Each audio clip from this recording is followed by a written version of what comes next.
Hello guys. Once again in this video we still continue in our program, namely a series of tactical combination exercises, and we have specific tactics here in this video called the blockade. And as our past video, you know already what is a blockade.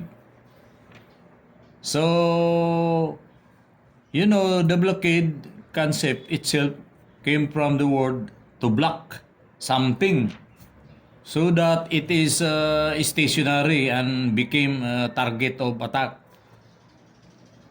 So, before we proceed further, let me first introduce to you the players of the game.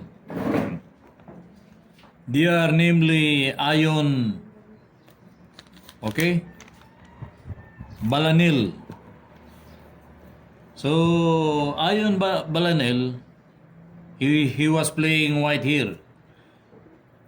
He was born on June 7, 1926.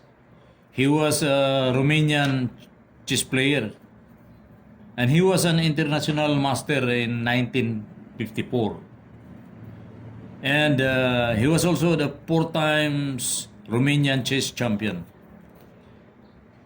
Now on the black side, his opponent called Andrei Petlakowski. He was playing black here. He was born July 2, 1919. And also died on November 15, 2010. And he was a Polish chess player.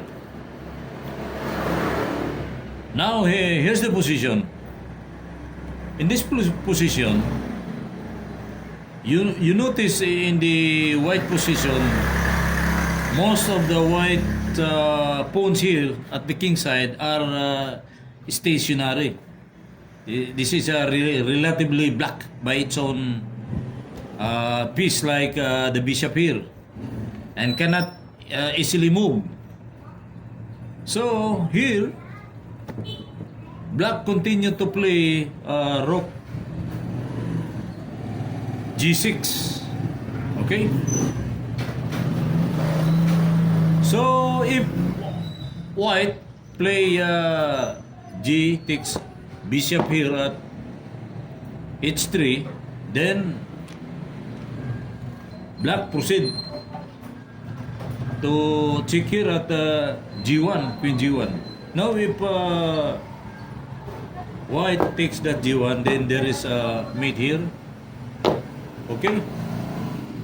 Knight takes f2, checkmate. Okay, so here, as we go back,